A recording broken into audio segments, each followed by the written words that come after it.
Então, bora lá, pessoal, para mais um episódio do nosso podcast Bastidores. Hoje o tema é muito interessante, é nos bastidores da magistratura trabalhista. Hoje a gente traz um juiz do trabalho, Diogo. Diogo é é meu amigo e ele vai contar um pouquinho da carreira dele, vai contar um pouco da história dele dentro da magistratura. A gente vai conversar um pouquinho sobre o futuro também da Justiça do Trabalho, como que ela tem mudado ao longo desses anos, conversar um pouquinho sobre as audiências virtuais também, como que foi o PJE, a implementação dele. E eu começo também pedindo para vocês que, se virem valor no nosso trabalho, por favor, nos sigam, nos compartilhem, nos deem um joinha nas redes sociais. E apresentando um pouco o Diogo Souza, ele é nosso convidado hoje, ele é juiz do trabalho, atua na 2ª Vara do Trabalho de Cachoeirinha, ele é servidor do TRT desde 98 e juiz desde 2003. Ele acumula mais de 2 décadas de experiência na Justiça do Trabalho. Ao longo dessa trajetória, construiu uma carreira marcada pela dedicação e pelo contato direto com as práticas de audiência, trazendo uma visão única sobre os bastidores da magistratura e o impacto da Justiça do Trabalho na vida das pessoas e também das empresas. Seja muito bem-vindo, Diogo. Foi um prazer te receber aqui hoje.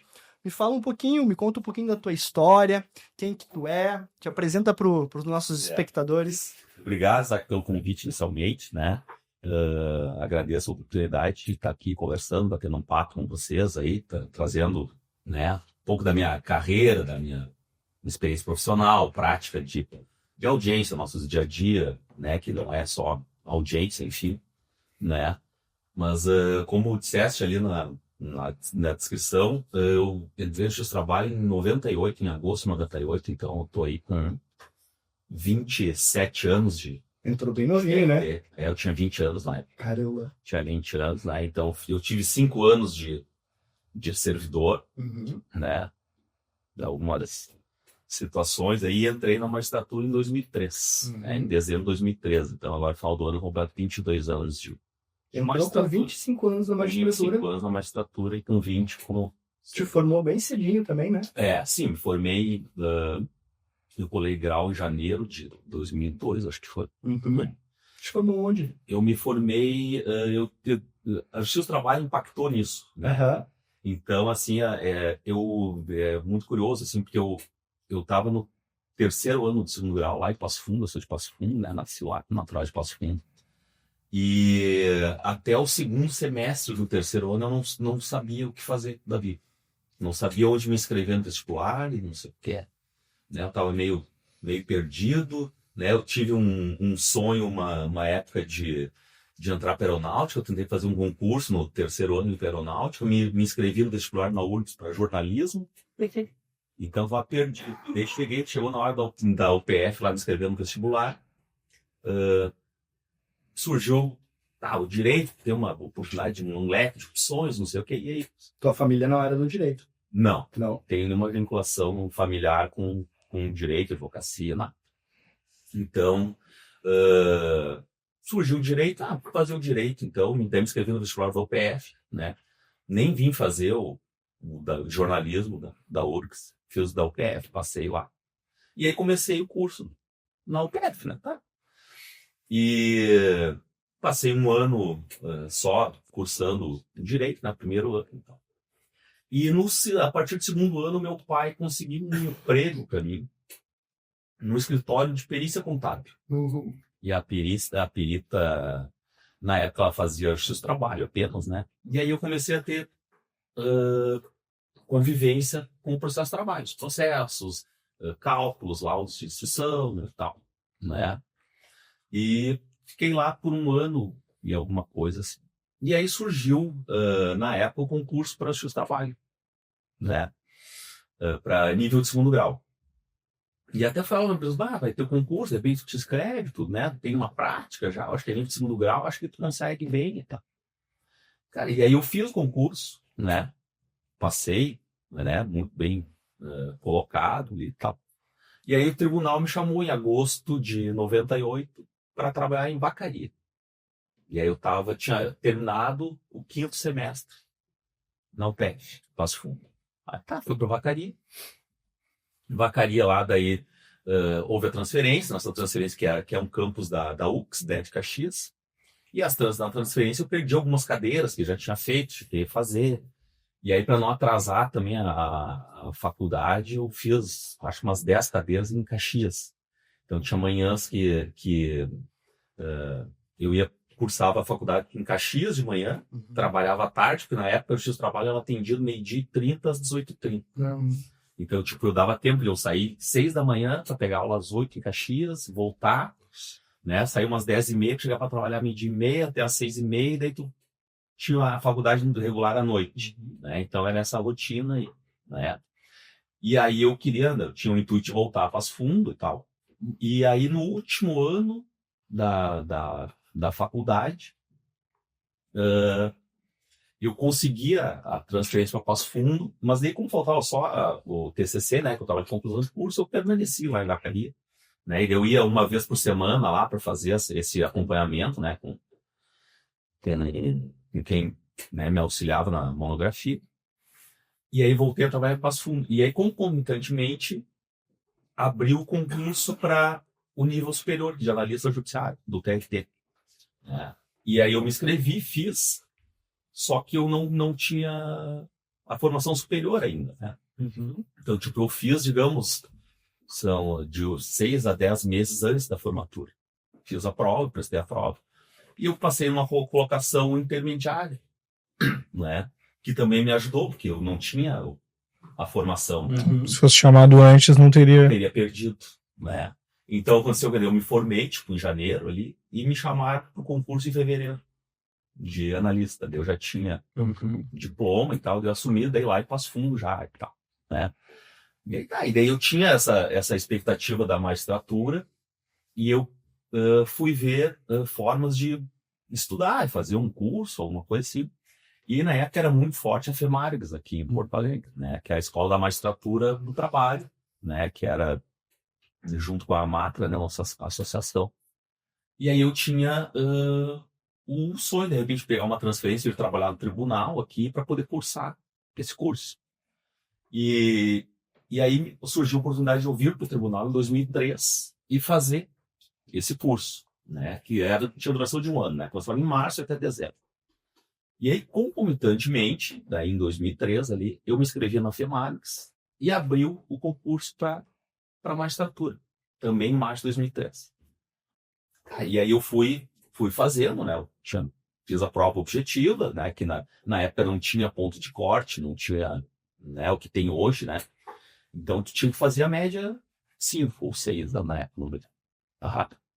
Então, tinha que só fazer a média. Eu passei, daí fui cursando na FEMARGS, fui avançando de prova, fiz a discursiva, aí passei, foi um corte grande ali na discursiva, eu acho que passaram 800 e alguma coisa para a discursiva, aí na segunda etapa, e sobraram 60. E depois veio a prova de sentença, daí de 60 sobraram 16, depois prova oral, que passou todo mundo. Então, tipo, resumindo, eu não terminei a FEMARGS. Né, que eu fiz o curso preparatório, eu vou me inscrever para me preparar, mas esse concurso que eu vou fazer para um teste, experiente e tal. E no final deu tudo certo, e aí eu tomei posse em dezembro de 2003. E tu começou a trabalhar onde, então, em 2003? Em dezembro de 2003, foi bem próximo do recesso ali, né, 20 de dezembro. E a gente saiu, tomou posse e saiu pro recesso com, não lembro se eram 30 ou 40 sentenças para fazer durante o recesso e a partir de janeiro nós teríamos digamos, um mini curso, assim, durante um período, enquanto a gente fazia essas sentenças, fazia o cursinho de manhã ali, com colegas, conversas, algumas coisas assim. Para pegar a rotina da Justiça do Trabalho. Isso. Então daí tudo começa, então, do lado de um juiz. Isso, daí assim, ó, a gente fazia que a gente ia até o final de janeiro com esse processo, né? Então foram 40 dias para fazer esses 30 processos, e de manhã a gente fazia essas conversas. E aí, a partir de fevereiro, a gente foi designado aí para a sala de audiência, e daí tu começava a fazer audiência, instruir os processos, iniciar os teus processos, começou aí, né? E aí, a partir de março, que a gente começou, daí a gente teve uma designação específica. Né? E aí eu fui para Uruguaiana. Então eu comecei, tipo, meu primeiro zoneamento, que chamava, né, como substituto foi o Uruguaiana. Né? E daí lá fiquei por 1 ano e meio, e aí depois eu comecei a vir, né? Daí fui removido, pedi remoção para Montenegro, depois Gravataí e finalmente Porto Alegre, como substituto. Aí Porto Alegre, fiquei um bom tempo em Porto Alegre. Aí até ser promovido a titular. Isso foi em 2014. E aí a promoção na X Trabalho é engraçada. Sai de Porto Alegre, onde todo mundo pensa que chegou ali, tu não sai mais. Eu fui promovido para Frederico Westphalen. Longe. Né? É, longe. Então, e aí tinha aquela rotina daí eu ia toda semana, daí volta a pegar ônibus, né? Rodoviária, aquela situação toda. Tu foi de juiz titular para Frederico Westphalen. Titular para Frederico. Em 2014, foi setembro, outubro, mais ou menos. E a partir dali, daí volta aquela rotina, né? De ônibus, daí aquele negócio de, né, 2 noites que tu não dorme, tu viajava de madrugada, a viagem não era boa, não era um ônibus direto, enfim. Né, os perrengues, depois lá, ficar em hotel, tá. Depois eu consegui a remoção para Passo Fundo, né, que a viagem era um pouco mais tranquila, né, mais perto, né, meus pais moram lá, então já tinha uma situação melhor para poder ficar e tal. Mas o objetivo era voltar para Passo O Fundo. objetivo era sempre voltar, né? Então, aí, depois de um tempo, consegui remoção para Caxias, e aí Caxias eu conseguia ficar apenas 1 noite fora de casa. Né? Eu ia de manhã cedo, daí já conseguia ir de carro, mais tranquilo, né? 2 horas de viagem. E aí eu eu concentrava a pauta toda, dormir 1 noite e voltar no final do outro dia. Né? Então, já facilitou bastante. Eu fiquei 3 anos lá, né? Foi um lugar bem, bem legal de trabalhar, assim, né? E depois, daí, em janeiro de 2019, eu vim para Cachoeirinha. Né? Daí, pela proximidade de casa, daí, né? Estabelecer, ficar mais tranquilo. Então, eu tô lá em Cachoeirinha já há 6 anos e alguma coisa. É tempo. É uma trajetória. E, assim, pensando em perspectiva, né?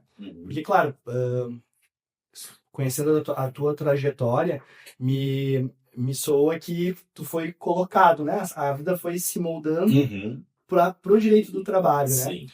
Mas eu acredito muito no propósito também, né? Que não é só, claro, é uma carreira, além de estável financeiramente, ela te dá um baita de um prestígio, né? E, sem dúvida nenhuma, é importantíssima para a sociedade como um todo. Mas, assim, o que te motivou de fato? Não, olha, essa vai ser a minha trajetória de vida. Como tu disseste, as coisas foram se apresentando, entendeu? Né? O direito se apresentou, depois um emprego que me deu possibilidade de chegar no X Trabalho, conhecer e ver, onde que eu posso chegar ainda? Né? Eu não queria, cheguei aqui, sou servidor, no X Trabalho aqui em Vacaria e basta. Não, é evoluir sempre, né? Eu disse, onde que eu posso avançar? Eu tenho que me tornar juiz. Né? Então, a motivação é sempre aquela busca pelo crescimento, pelo progredir, né? Se tornar melhor, ser reconhecido. Né? Então, acho que o que motiva é isso. Né? Claro que hoje cheguei na condição de juiz, a carreira ela está completamente parada, né? Completamente trancada. Mas tem possibilidade ainda, né? Sim, a perspectiva é de um dia chegar, né, a desembargador no tribunal, né? Fila andando, que uma hora ela vai ter que andar, né? E aproveitando a deixa, desculpa interromper, mas e como que eu traço essa carreira para ir para o tribunal, talvez para um TST? Como que é esse caminho? O caminho, né? Tu entra como juiz de trabalho substituto, aí tu entra na fila de substitutos. Entendi. Aí eu fiquei nessa fila 10 anos e alguma coisa, não chegou a dar 11 anos, 10 anos e 9 meses. Né? Hoje, olha, eu acho que tá levando mais de 15 anos essa fila, né, para ser promovida a titular. Né? Então é uma fila de que andar. Essa fila de substitutos, acho que são 115 cargos, e a titular são 130. Mas existe uma subjetividade, assim? As promoções, elas são alternadas, né, porque eu quero de atividade e merecimento. Né? Claro, o merecimento, ele não foge muito da atividade, né? Até porque tem o 5º promovível, que é um 5º do tribunal que pode ser, né, promovido aí. Mas ele não foge muito da antiguidade. Né? Uhum. Então, não adianta. A fila tem que andar. Entendi. Né? Até porque tem um ditado que diz que a antiguidade é posto, né? Então, as pessoas mais antigas, elas estão tendo preferência de, né? Incluindo até para marcação de férias, de, né? Essas situações assim, né? Quando é substituto mais antigo, tem... E tem muita gente também que recusa a promoção como substituto, né? Uhum. Que já está, por exemplo, a pessoa entrou no magistratura, agora está há 15 anos, já se estabeleceu. Né? Vai ser promovido titular, não vai sair de titular, porque na fila não vai chegar para ele, né, com a idade que tem, não vai virar desembargador. Uhum. Agora, cara, eu vou pegar, vou aceitar uma promoção para ir lá para Frederico Westphalen agora. Vou ficar aqui como substituto, não vai me dar nada mesmo. Uhum. Né? Nem nível remuneratório, nada. Então, né? Então por isso que eu digo, às vezes tem alguns desafios assim que tu encara e vai abraçar. Vou passar um perrengue aqui, que foi, né, esse período aí de 2014, 2019, foi menos de 5 anos. Uhum. Né? Mas que o cara encarou para avançar, né? E agora, filo para desembargador, se não me engano, acho que tem uns 88 na minha frente. 88? E você é Nossa. titular há 11 anos. Então, tu imagina. Bastante gente. Porque o pessoal atualmente tem saído basicamente na aposentadoria compulsória, né? Uhum. Que é com 75 anos, então... Uhum. E me diz uma coisa, Diogo, a título de curiosidade, onde é que mora a principal complexidade da decisão dos processos? Porque as pessoas têm esse seu processo trabalhista, né, representada pelo seu advogado ou pelo escritório, né, e a empresa da mesma forma. E qual é a principal dificuldade de um juiz quando aparece um caso novo e tu tem ali duas versões sobre o mesmo fato? Uhum. Onde é que mora a decisão em relação a isso? Eu acho que a decisão ela começa na audiência, que é a primeira. Tu tem contato com as partes, tu tenta de alguma forma conciliar as partes, chegar num meio termo, né? Tentar fazer um acordo, né? Depois tu vai, não saiu o acordo, vai fazer uma instrução, vai ouvir as partes, testemunhas e tal. E aí tu vai formando, vai sentindo e vai formando teu conhecimento. Às vezes, quando a situação é nova, né? Tu vai buscar de outras formas a decisão, né? Por uma semelhança com um outro caso que já teve, algum princípio de direito do trabalho, né? A questão da prova, ônus da prova, né? E ver se aquele pedido tem algum fundamento jurídico, de fato, né? Vai construindo. E depois que tu faz, digamos assim, tu constrói, né? Para mim, eu digo assim, a decisão mais difícil a sentença mais difícil que eu fiz na minha carreira foi a primeira, né? Tu sai do zero, né? Tu não tem modelo, tu não tem nada, né? Tu começa lá relatando, fazendo relatório, pedido, bom, agora eu vou começar. E aí tu vai fazer teu banco de dados, né? Então, eu digo assim, e casos novos, assim, matérias novas, assim, não, é difícil aparecer, assim, né? Eu acho que, tipo, por exemplo, ali em Cachoeirinha repete muito matéria, uma cidade industrial, né? Alguma coisa de serviço, comércio, terceirização no município, né? Então, é uma rotina, e eu tô lá há mais de 6 anos, né? Então, a coisa já flui bem melhor, né? Tem uma organização de trabalho. E como separar o estado emocional na hora da decisão, assim, Diogo? Porque como um operador do direito ali, tu precisa da decisão mais imparcial possível, mediante as provas apresentadas e os depoimentos, como tu acabou de trazer aqui, da importância da audiência, dentro da parte da sentença. E como é para o juiz, do outro lado, deixar o emocional da porta para fora na hora de tomar uma decisão de fato baseado em cima da CLT? Claro. Eu acho assim, que para mim, assim, o critério emocional ele fica bastante de lado, tá? Porque eu só vejo assim uma questão emocional na hora de tu talvez fixar uma indenização por dano moral. Né? Daí vai botar preço num sofrimento, né? Numa situação que tem até numa morte, né? Um acidente de trabalho, uma doença ocupacional que o cara ficou de repente inválido. Aí eu acho que é apenas nessa situação que entra uma situação emocional, pelo menos para mim. né? Porque na hora de fixar hora extra, né, e uma equiparação salarial, uma estabilidade, eu acho que é uma questão muito prática e objetiva, assim, sabe? Sim. É de acordo com o laudo técnico, com uma prova testemunhal, um cartão ponto e tal, então é meio que mecânico o negócio, Sim. né? Então a questão É a emocional... aplicação da lei. Aplicação da lei, e verificação de prova, ônus da prova, o que foi dito, estabelecer a quantidade, né? A questão emocional entra muito nessa questão que eu relatei, né? Uhum. Um dano moral, um acidente de trabalho grave. E o acidente do trabalho teve um boom nos últimos anos, né? Em relação ao burnout, e tudo que vem junto com as doenças ocupacionais em relação ao trabalho. Nada. É. E assim, eu vejo assim, pela experiência do dia a dia, assim, acidente de trabalho típico na proporção da doença ocupacional é bem menor, assim, no número de casos, né? É muito mais uma doença ocupacional, mas também tem muita coisa... Depressão, transtorno de Mas ansiedade. uma coisa assim, por exemplo, uma questão de coluna vertebral, né? O cara, às vezes... E aí, muitas vezes, o laudo vai dizer, é uma doença degenerativa, compatível com a idade, com a vida profissional, né? Não é porque ele entrou sem nenhum problema que ele foi desencadeado durante o trabalho, né? Porque, às vezes, tem contratos curtos que as pessoas querem associar alguma doença naquela situação. Mas aí a perícia é a melhor amigo do juiz, nesse caso. É, e eu valorizo muito a perícia, né?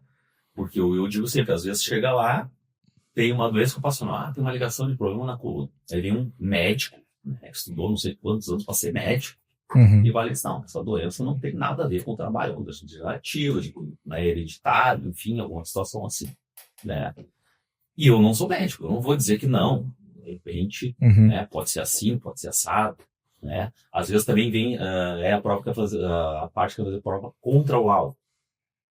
Eu perguntava, mas a sua testemunha é médico? Qual é a formação da sua testemunha para tentar elidir um laudo pericial? Sim. Tinha atestado para o médico, né? Ah, mas é que a gente quer demonstrar como que é as condições de trabalho. Isso está no laudo. O autor da ação relatou unilateralmente tudo que ele fazia. Isso Independente das condições de trabalho, já está claro pelo médico que não tem relação, né? Então, e ao contrário também, né? Quando ele dá o nexo causal, também é muito difícil desconstituir aquela situação, né? Porque é um laudo médico. Outra coisa, o laudo de insalubridade, periculosidade também, né? Se um perito vai lá, conclui, o laudo é conclusivo, é difícil deixar margem para uma prova testemunhal sobre isso. A não ser que o perito falar e condicione, se demonstrada a versão da parte tal, é positivo ou negativo. Está condicionado a ter que fazer essa prova e permitir essa prova para que, né? Então, a questão os peritos nos auxiliam, né? Porque são auxiliares do juiz. Do juiz, né? Porque eu me perguntei já algumas vezes, olha, se eu fosse juiz, né, como que eu poderia lidar de fato com o medo de errar, né? Porque, ok, se tu te imune de fato das evidências, das provas que são apresentadas, de um laudo pericial, tu consegue reduzir esse medo, digamos, né? Mas eu vejo pelos processos que a gente lida no escritório, são processos milionários que, de fato, muda a trajetória de vida da pessoa, né? E uma decisão bem colocada ou uma decisão mal dada, mal exarada, ela vai ter um impacto, sem dúvida, na vida daquela pessoa pro resto da vida dela, né? Sim.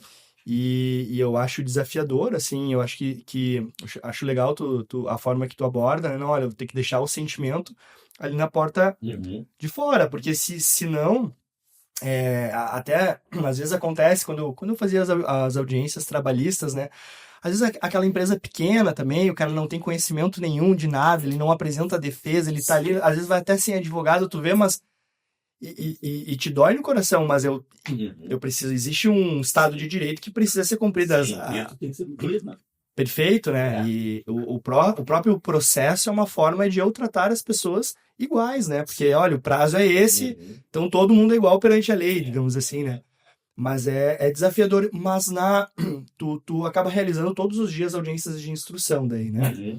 E como que tu consegue, de fato, na produção da prova, identificar, assim, quem é que tá mentindo, se o cara tá querendo um pouquinho a mais, se não tá, como que esse olhar, porque, imagina, digamos, tu faz 3 instruções no dia, amanhã mais 3, tu vai proferir a tua decisão no final do mês, não sei em quanto Sim. tempo, dentro da tua agenda. Como que eu vou lembrar? Como que tu faz essa dinâmica? Sim. É que a gente tem, assim, tem uma prática, eu faço 15 instruções por semana. Então são 15 audiências com prováveis testemunhas, né? Às vezes não tem, às vezes as partes vão sem testemunha, só encerrar, ou faz um acordo, né? Mas tem muita... o processo de trabalho é regido pela oralidade, né? Então tem muito... A audiência é a rotina, né? Diária, prova testemunhal, enfim, né? Mas a tua pergunta, tipo, eu respondo com 22 anos de magistratura, entendeu? Aquele negócio é o tempo, não adianta. É um negócio que, para mim, ele se torna tão corriqueiro e tão dia a dia, prático, que né, é tranquilo. E tu tem uma equipe também, né? Tem a assessoria que estou comigo há muitos anos, né? Já comigo, olha, há mais de 10 anos. Né? Então, tipo, é aquele negócio que tá azeitadinho, entendeu? Todo mundo tem o seu papel, o meu entendimento eles já conhecem, né? Então, tipo, as minutas de sentença entre a revisão, eles fazem, né? Faz alguma correção de sei lá, de alguma frase, alguma coisa, uma digitação que foi mal feita, né? Tu olha do início ao fim para antes de publicar.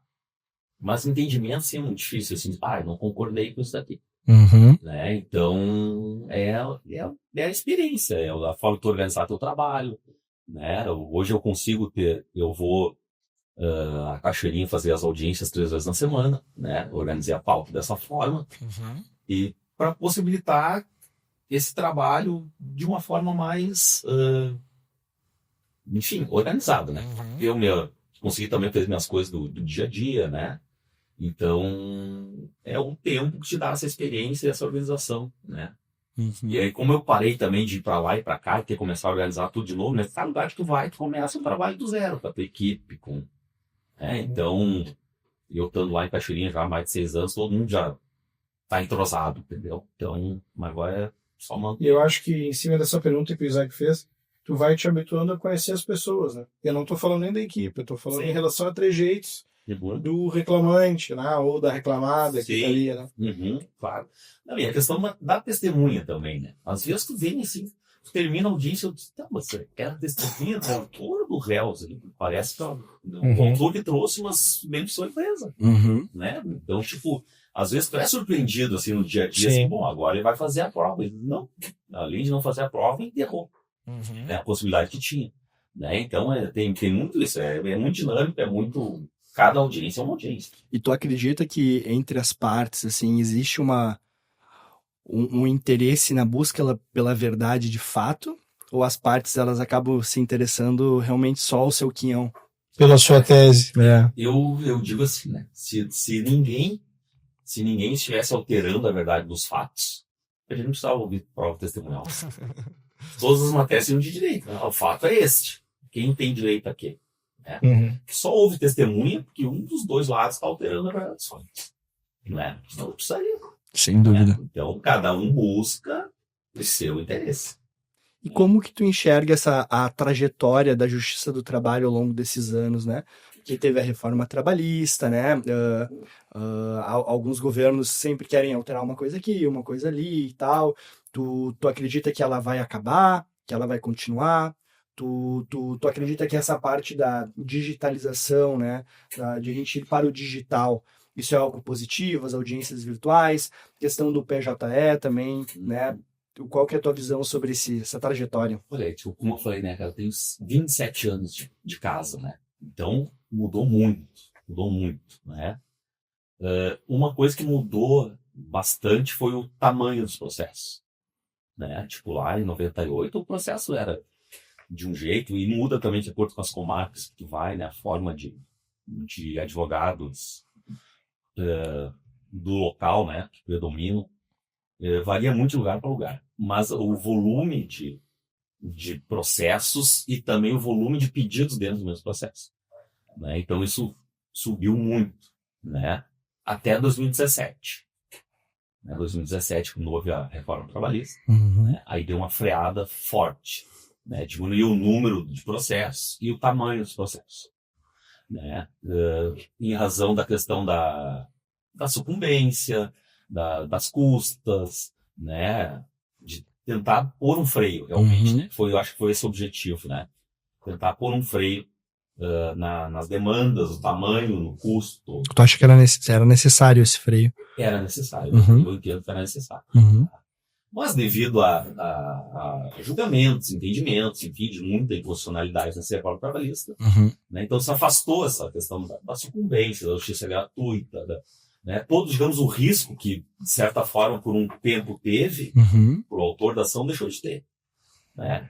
E aí a coisa começou a voltar aos parâmetros anteriores. E tá voltando, né? Tá voltando, Eu vi um já gráfico. tá chegando como era 2017. Uhum. Né? Então, cada ano, pegar um gráfico ali de 2017, claro, daí depois teve a pandemia, que meio que impactou, Uhum. né? Mas pegar um gráfico, vai ver que todo ano aumenta o número de ações. Uhum. Né? Então, porque, né, a questão dessa tentativa de frear o ajuizamento de ações, o tamanho delas, não vingou. Uhum. Né? Então, tá voltando aos Mas patamares Tu anteriores. acha que o volume de processos ele se dá pela infringência das empresas ou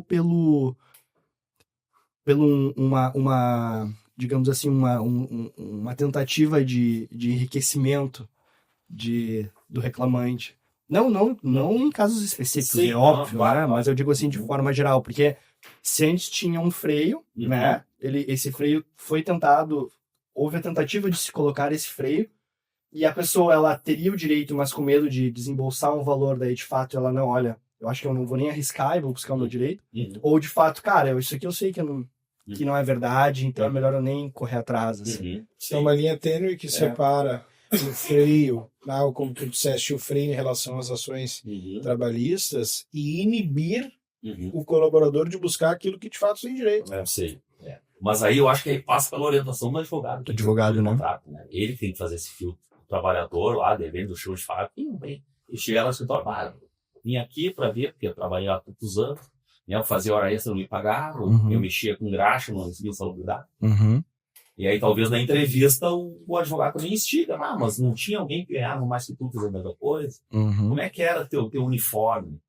Tinha o tempo que tu batia o cartão ponto? Como é que era? Uhum. Sabe? Então, ali nessa entrevista, acho que de repente vão surgindo alguns problemas que ele não se deu conta. Uhum. De outra forma, também, o Ou advogado também. pela própria ignorância do trabalhador. É, ignorância e- no sentido e literal, também- desconhecimento. Sim, ou também na situação inversa, que o cara chega lá e diz, quero reclamar isso aqui, o advogado diz, mas isso aqui tu não tem direito.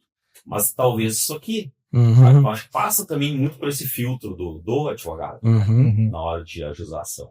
E aí a questão E eu acho que isso não impacta muito na questão do ajuizamento em si, Uhum. mas do tamanho da ação.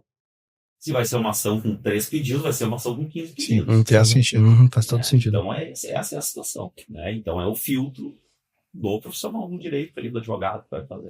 E essa questão, voltando ali à pergunta da questão do digital, tu acha que essa mudança que teve, né, a possibilidade com a pandemia, eu falo por conta do escritório, né, ele nos viabilizou ajuizar ações no Brasil inteiro, né, Sim. justamente por conta das audiências virtuais. Então eu posso, né, levar um conhecimento técnico para uma pessoa que está lá do outro lado do país, realizar a audiência sem ter que incumbir o custo a essa pessoa, né, do deslocamento e tudo mais. E como que tu vê essa possibilidade das audiências virtuais?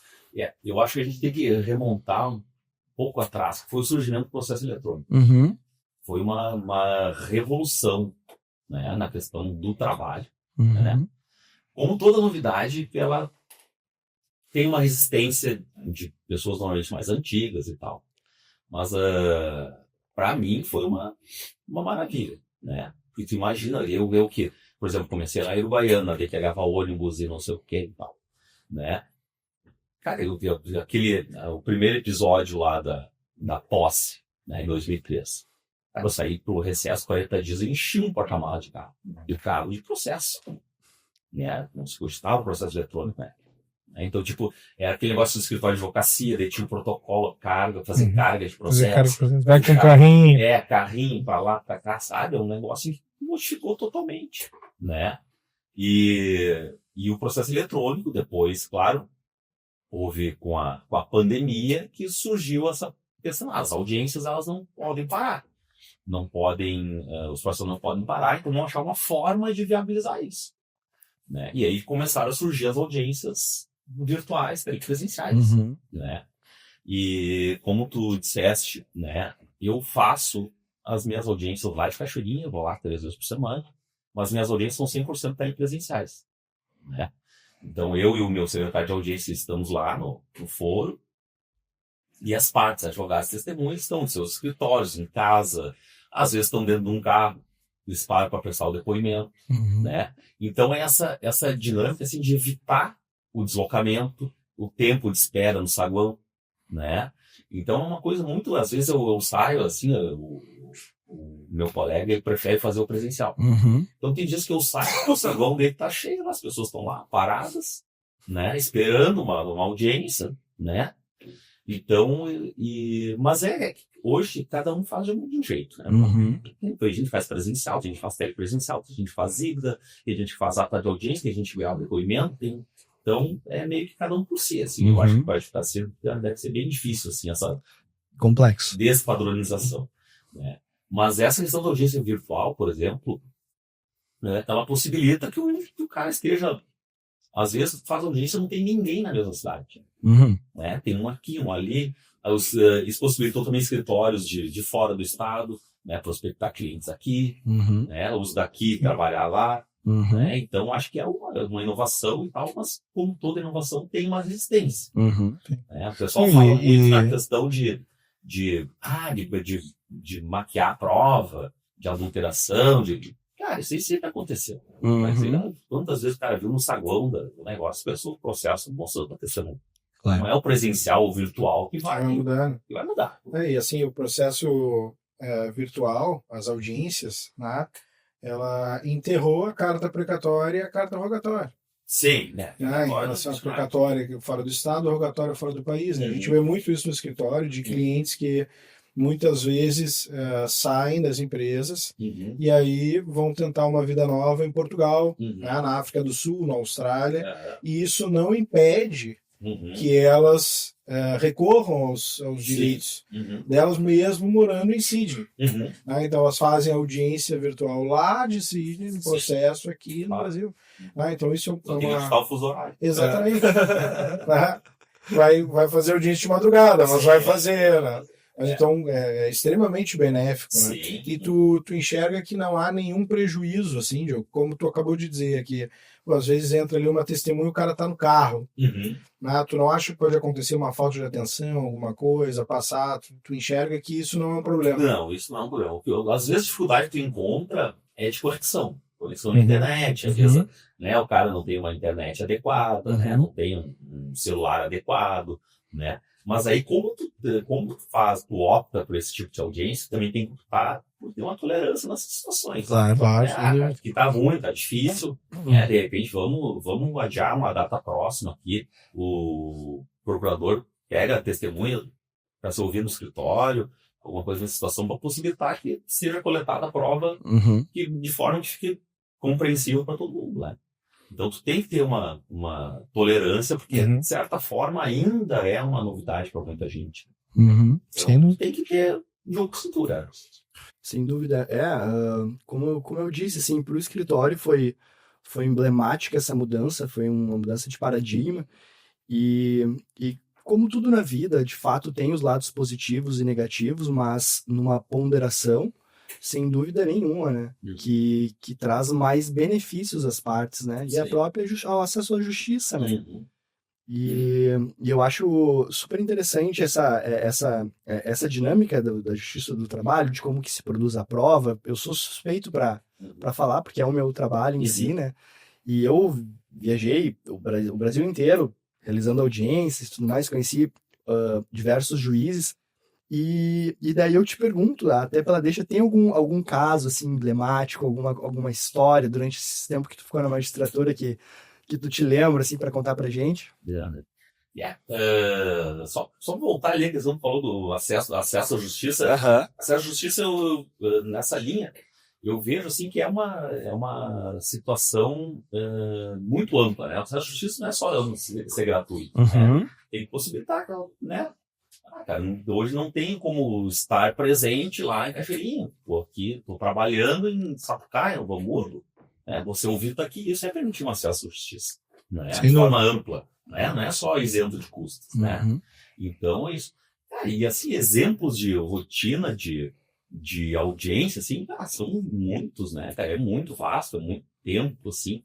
E agora, assim, um específico, se assim, não vou conseguir me lembrar. Se tivesse, de repente, pensado antes. Tinha pensado antes. Organizar, esse daqui eu acho que o que vale, né?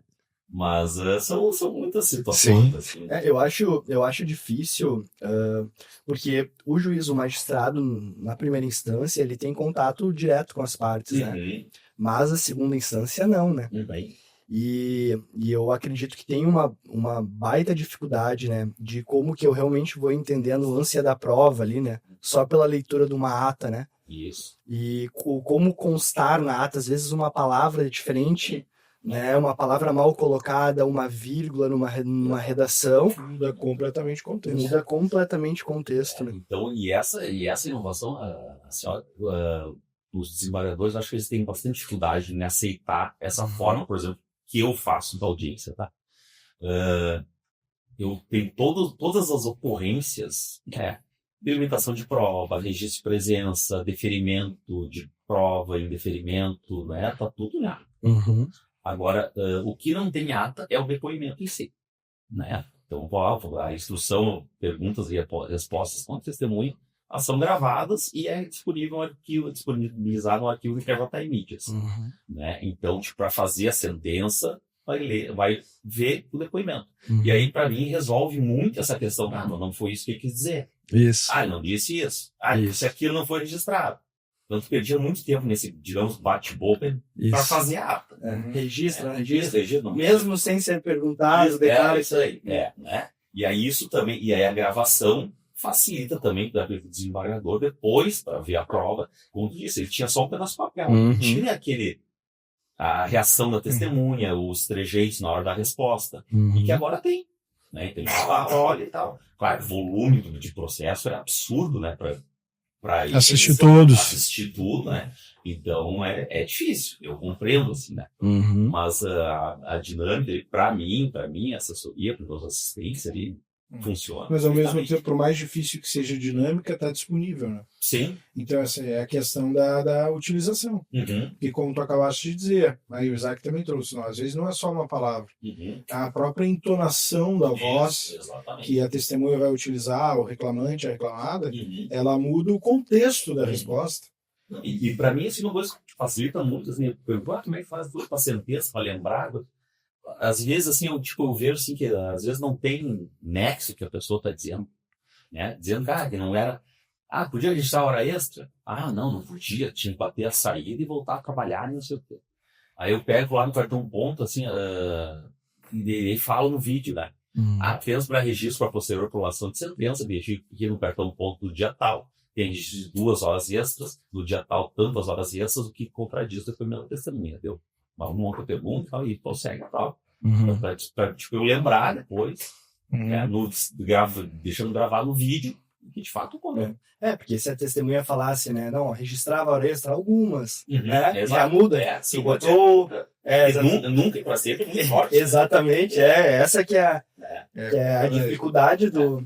E a pessoa, né, ela é duro, porque a testemunha, ela não é uma pessoa do direito. E no direito, as palavras importam em todas as situações, mas no direito mais ainda, né? E elas têm um conceito por trás das... Não é que nem democracia, né? Democracia hoje em dia vale qualquer coisa, né? É um ato não democrático. Mas, então, às vezes, a testemunha coloca mal uma palavra e vai alterar o contexto, que se estivesse numa transcrição fria, tinha colocado fora o processo. Exato. Mas tu assistindo, tu vendo o que ela quis colocar, como é que ela quis colocar, realmente se consegue chegar à busca da verdade, né? Claro. E é difícil, assim, na verdade, eu acredito que seja uma busca constante, né, de tu te alimentar dessa busca pela verdade. Porque isso é a magistratura, né? Eu realmente eu buscar a verdade nas coisas. Porque eu coloco 2 pessoas, às vezes eu pô, eu tô fazendo, que nem tu falou, 15 audiências de instrução toda semana, né? Uhum. É um ser humano, tu fica cansado, né? Tu tem problemas familiares, tem problemas estruturais, né? As coisas acontecem e como que eu vou me manter íntegro na minha busca pela verdade? Sim. Isso sempre para mim foi uma questão desafiadora, porque dentro da advocacia eu tenho um retorno financeiro diretamente relacionado ao ganho do processo. Sim. Né? O magistrado não. O magistrado, o interesse O magistrado ganha comissão, né? Perfeito, exatamente. Então, assim, Não ganha no horário sobre o processo. como que o cara consegue construir, né? Como que o juiz consegue construir, assim, essa vontade diária de realmente, cara, eu quero fazer a coisa certa, eu quero acontecer, eu vou deixar esses meus problemas que estão lá para fora, vamos... E o advogado te enchendo o saco, brigando contigo. Custa nada, não custa nada, né? E tu manter a calma para realmente tentar dar a solução correta para o caso, né? É um exercício de paciência. Tem que Exatamente. praticar a tua paciência, tem que espiar, tem que, né? Faz parte do jogo, né? Faz parte do jogo. Às vezes tem alguns embates em audiência. Então, assim, cara, pra mim é tipo tu jogar uma pelada de futebol. Então, às vezes vai dar um estresse, dar uma briga ali no jogo, cara, terminou o jogo, todo mundo se abraça, tudo certo. Eu acho que tem que saber separar um momento, tem que pessoalizar. Isso. Né? Daí tu vai perder a tua imparcialidade. No momento que pessoaliza o comportamento de alguma das partes, advogado, testemunha, aí tu deixou de ser juiz. Aí desandou. Tá? Então tem que saber separar e tudo isso aí com o tempo. Né? E aí também tem, claro, como eu falei, né, cara, a carreira, ela tá completamente parada. Então eu vou fazer 22 anos que eu faço a mesma coisa. Então, tipo, é cansativo, né? Tu vê, sem perspectiva de repente mudar, de repente ir para um tribunal, mudar a dinâmica de trabalho, né? Deixar de fazer audiência, de fazer sessões, julgamento. Enfim, é uma dinâmica totalmente diferente, mas por enquanto, sem perspectiva. Né? E um dia na aposentadoria, talvez, tu pensa na advocacia, algo nesse sentido? Não, acho que na aposentadoria, a forma como tá a carreira, assim, que é muito, digamos assim, financeiramente prejudicial a tua aposentadoria, hoje em dia, as pessoas vão estar ali só na compulsória, com 75 anos, né? Cara, e eu tô falando isso daqui 28 anos pra mim. Caramba, tu começou novo. Então, tipo, cara, se eu entrei com 25, se eu aposentar com 75, é 50 anos de magistratura. Né? Então é muito tempo. E é natural também, a idade vai te cansando mais rapidamente de algumas situações e tal. Então é um exercício diário assim de paciência e de tentar levar a forma da melhor maneira possível. Isso é organização, isso é tempo de prática. Né? Então, acho que é mais ou menos por aí. Né? E na parte dos acordos, né? Porque né, um grande quê da Justiça do Trabalho é a possibilidade de negociação entre as partes, né? Tu tem alguma técnica que tu usa? Como que funciona essa negociação, por exemplo, entre as partes? Eu tenho até um bom índice, assim, de conciliação. Tá? Vocês são cobrados por um índice de conciliação? Não tem meta. Meta de conciliação não temos. Nós temos meta de solução de processo. A gente tem uma meta lá, tipo, a meta é a meta 1 que se chama. Né? Julgar, digamos, um processo a mais que foi ajuizado no ano. Entendi, para reduzir o... Isso, reduzir a cena. Né? Então, se entrou, sei lá, coube a ti 800 processos naquele ano, tem que resolver 800, ou seja, por sentença ou por acordo. Né? Depois tem a meta 2, que é resolver todos os processos que foram ajuizados, tipo, 2 anos antes. Então, essas são metas que a gente tem que cumprir. Uma meta de acordo em si, não. Aí depois que tem a Semana Nacional dos Acordos, né? Semana Nacional de Conciliação. Aí o pessoal tenta dar preferência ao processo de execução. Né? No Rio Grande do Sul, se não me engano, foi mais de 78 milhões em acordo. Não tenho o dado estatístico correto, mas sempre é um nesse ano de 2025. Mas as partes precisam estar 100% dispostas. Né? Sim, E eu digo assim, ó, que às vezes a conciliação na execução é mais difícil. Já tem um crédito, ele está constituído, né? Sabe que ele tem direito. É difícil querer abrir mão de muita coisa. Sim. Mas ao mesmo tempo a empresa também sabe que precisa pagar e aquele é o valor. É o que eu sempre digo assim, para a empresa. Tá? A empresa nunca vai fazer um acordo para pagar mais do que deve. Vai ser sempre para menos. Vai poder mais selar. Então é uma situação, né, para mim, vantajosas. Mas ele vai da política de cada empresa. Aí a gente concilia, tem política de empresa que concilia, outros não conciliam, pode ser alguma, mesmo que seja caindo de uma dor, não fazem, né? Mas eu procuro sempre, assim, eu tento a conciliação nos processos de conhecimento, antes da instrução, ali. E eu tento, de certa forma, deixar dar real no processo. Né? Tem colegas que separam as partes para conversar, é uma prática, mas eu não adoto, eu só vai separar as partes para conversar, talvez para dar 2 versões do processo. Né? Se tem uma versão só, vai falar para os 2. O processo é isso, que tem direito a isso, então aqui o valor pode ser esse, vamos tentar chegar no meio termo. E eu busco, assim, muito, eu espero, assim, tipo, para mim, quem tem que fazer a primeira proposta é o autor da ação, que entrou, quem tem a pretensão, quem espera da ação. Né? Então, ele tem essa pretensão, que faz a proposta. E a empresa vai contrapor. E não, mas eu chego a tanto. E eu sempre vou para a audiência com o resumo do processo, né, as datas, salários, pedidos, e sempre tem uma proposta de acordo ao final. Do juízo. Do do papel. Sim. Eu disse, assim, daqui não, por isso, então minha proposta é tanto. Né? E eu tenho muito cuidado para fazer a proposta. Porque eu sei que tu, autor, não vai aceitar menos que eu propor, nem a empresa vai querer pagar mais que eu propus. Então eu sei que a minha proposta ela vai balizar, ela vai variar no máximo 10% para lá e para cá, e vamos negociar um parcelamento. Né? Então é um trabalho assim, de muito cuidado na hora de chegar e propor um acordo. Né? Porque propor acordo, já pediu 5, pediu 15, a minha proposta não é 10. Aí que é a proposta de acordo, né? Porque você tem só dividir as propostas. Eu me pergunto, me questiono, porque existem algumas empresas que elas realizam um planejamento trabalhista, né? E elas colocam dentro do planejamento os custos em caso de eventuais condenações, né? E, às vezes, um acordo homologado na justiça que, né, com valores muito aquém, com deságio muito alto, acaba sendo um incentivo para a infringência do direito do trabalho, né? Para a legislação em si. Porque acaba, trabalhei 20 anos na empresa, já tem a prescrição, né? Sim, vai cobrar 5. Só vai cobrar 5. Cada mês que passa vai comendo 1. Exatamente. Até o julgamento. Será que de fato não valeu a pena eu infringir a lei, né? E existe o outro lado também, que sem dúvida alguma, em Cachoeirinha a marcação de audiências de instrução tá demorando quanto tempo? Tu diz entre marcar e acontecer a audiência? Isso, praticamente 1 ano. 1 ano, imagina, né? E algumas pessoas, dados os cargos que trabalham, as condições financeiras. Eu digo assim 1 ano porque eu não faço a audiência inicial.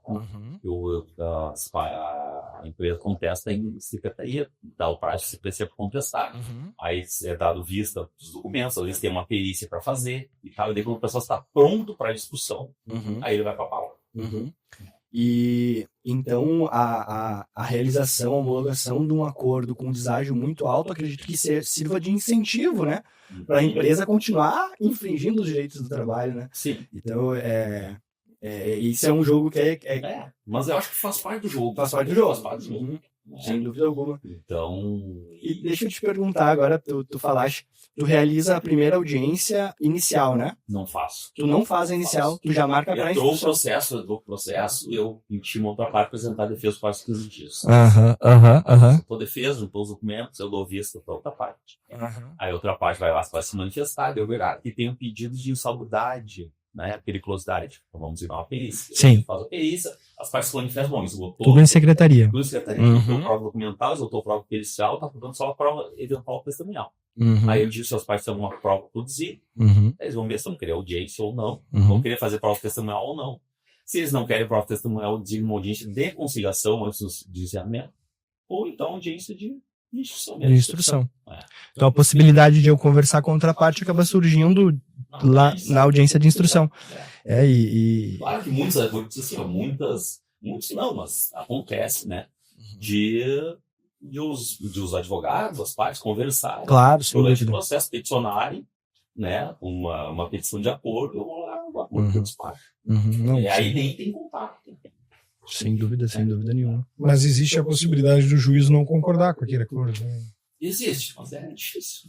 A não ser que seja uma coisa muito fora do padrão. Só a discriminação das verbas, às vezes, não? Isso, mas às vezes chega lá, a decisão paga. Foi 10 mil, a decisão não foi paga. Aí ele pede mais isso, não sei. Aí vem uma petição de acordo, sei lá, 5 mil para quitar todo o contrato. Aí tá muito fora do parâmetro, Uhum, né? uhum, É difícil, a gente vai ter que marcar uma audiência ou deixar de homologar, tentar conversar.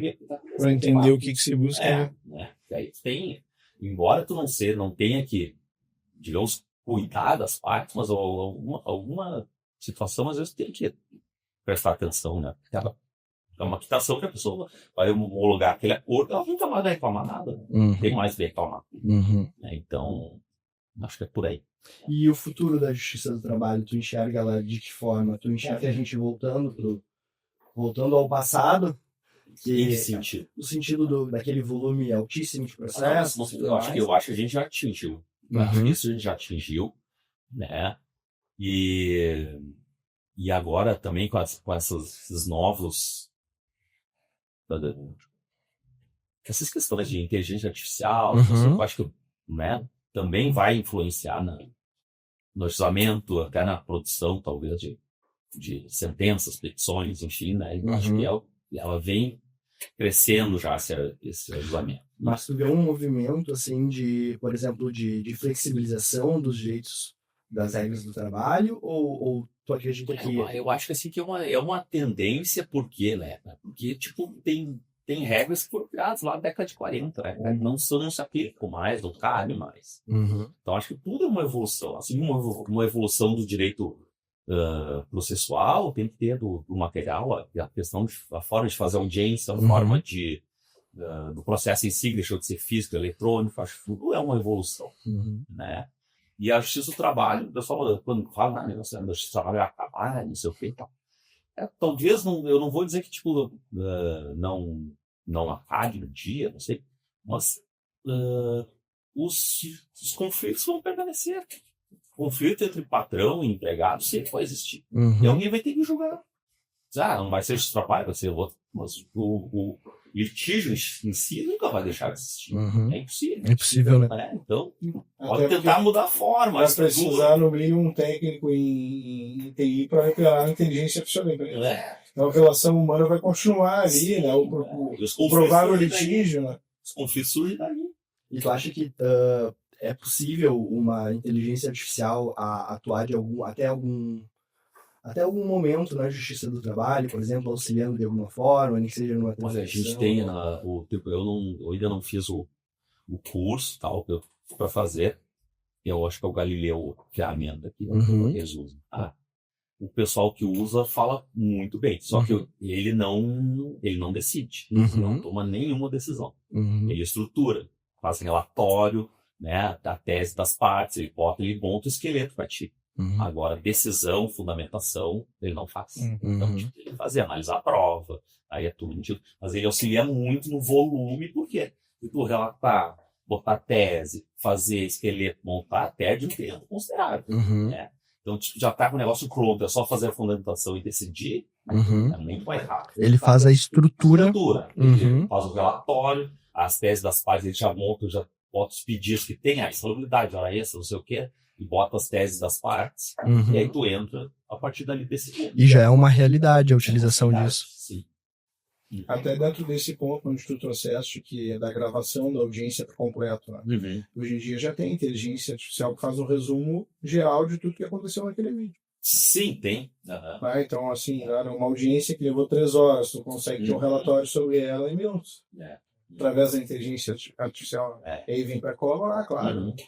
Assim, para trazer celeridade processual, que eu acho que é o que todo mundo busca. Mas como eu falei, tanto reclamante quanto reclamado. Toda novidade ela gera uma confiança, uma resistência e tal. Então, eu até por isso ainda não fiz o curso que é necessário para utilizar, né? Porque como é que vai ajudar, né? Eu não consigo, mas até conversando com um colega, ele diz, não, é só para montar os negócios, para evitar aquela perda de tempo de relatório, de construção de estrutura de sentença, tese das partes. Até porque, vamos combinar, na hora da sentença vai estar a assinatura do Diogo Souza. Né? Exatamente. Então, assim, o peso da decisão, ele é teu. Por mais que tu vai utilizar a ferramenta, talvez para auxiliar, para dar celeridade ao processo, a decisão ainda é do juiz em caráter humano. Claro. Então, existe uma complexidade por trás, sem dúvida, enquanto tu trouxe das resistências. Eu acho que é histórico para a sociedade. Sim. Eles tinham lá a máquina escrevia na mão. Uhum. Aí veio a máquina de escrever. Não sei, esse negócio da máquina de escrever, Uhum. usa a máquina de escrever para o computador, mas vai acabar com o serviço de quem trabalha na máquina de escrever, assim, sucessivamente. Então, todas essas mudanças acabam fazendo parte. Mas, de toda forma, eu acho que tudo isso que a Justiça do Trabalho vem trazendo, como o Gaideu, como tu disseste, busca aquilo que é o que todos querem, que é a resolução do conflito, a celeridade para a resolução do conflito. Porque hoje em dia, quando a gente fala com alguns reclamantes lá no escritório, muitos falam que às vezes é desmotivador o tempo em que o processo leva, e aí a pessoa diz, cara, eu nem vou buscar, sabe? Pessoas que fazem direito em determinada situação, mas ao mesmo tempo é o que tu disseste. Está lá a petição com 18 pedidos. Poxa, estava tudo errado, do início ao final. Claro. E esse negócio aí do acesso à justiça, o tempo de realização do processo, ele decorre do volume em si, né? Tipo, eu faço ali 15 instruções. Eu faço minhas instruções de segunda, terça e quarta. Mas daí está demorando um ano para audiência e tal, não sei o quê. Eu tenho que achar uma equalização que eu mantenha o prazo de audiência, mantenha as sentenças, e não adianta eu botar 30 instruções na semana que eu poderia fazer. Só que vai represar as sentenças. A sentença vai demorar, a sentença vai demorar um ano para sair. Entendeu? Então é um negócio, tem que achar o meio termo de duração da marcação da audiência e colocação de sentença e consiga não ter um adesivo absurdo. Né? Então, tudo é equalização. E aí é tempo de prática, né? De organização. Verdade. Diogo, muito obrigado. Nosso tempo ele está esgotando, infelizmente. Agradeço o teu comparecimento. Eu sei que o teu tempo é valiosíssimo, né? E tu despender uma hora conversando com a gente é um prestígio para o nosso escritório, né? E eu te agradeço, então. E te pergunto, quer deixar uma mensagem final? Falar alguma coisinha? Sim. Eu quero agradecer, né, mais uma vez a oportunidade de estar aqui, assim, conversando, bate-papo a hora. Passou uma hora aqui, então foi ótimo, né? E deixar assim a mensagem assim, que as pessoas elas devem sempre buscar a paz e correr atrás dos seus sonhos, né? Se tem um sonho, tu quer muito uma coisa, tem que ter um pensamento positivo e fazer acontecer, né? Então acho que é muito gratificante tu chegar onde tu almeja chegar. É uma satisfação pessoal muito grande, né? E obrigado mais uma vez. Top, muito obrigado. Então esse foi mais um episódio do nosso podcast Bastidores. Por favor, nos sigam nas redes sociais, no YouTube, daí seria podcast.bastidores, e no Instagram é @podcast.bastidores. E um grande abraço e até o próximo episódio.